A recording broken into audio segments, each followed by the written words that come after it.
அஸ்ஸலாமு அலைக்கும் வரஹ்மத்துல்லாஹி வபரகாத்துஹு. பிரதர்ஸ் அண்ட் சிஸ்டர்ஸ், இன்றைக்கி நம்ம பார்க்க போகிற டாபிக் என்னென்னா ரொம்ப முக்கியமான டாபிக். பெண்களுக்கு பிரசவ ரத்தம்.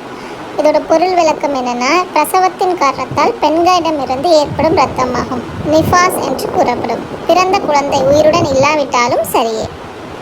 இதோட கால அளவு பார்த்திங்கன்னா, குறைந்த கால அளவு என்பது இதற்கு இல்லை. சில வேளை 1 நிமிடம் மட்டுமே பிரசவ ரத்தம் வரலாம்.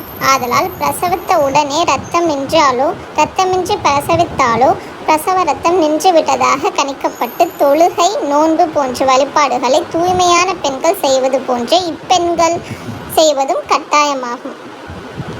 எனினும் அதன் அதிகபட்ச கால அளவு 40 நாள்களாகும்.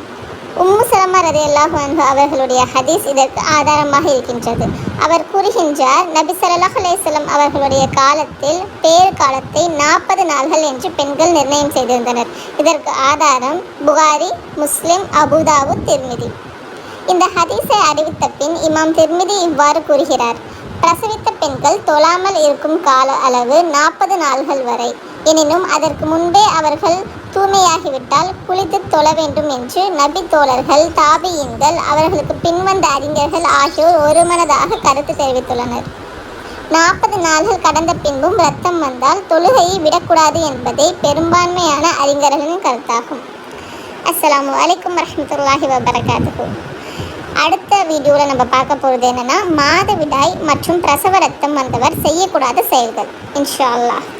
தொடர்ந்து இந்த சட்டத்திட்டங்களை பற்றி தெரிஞ்சுக்கிறதுக்கு என்னோடய சேனலை சப்ஸ்கிரைப் பண்ணிக்கோங்க.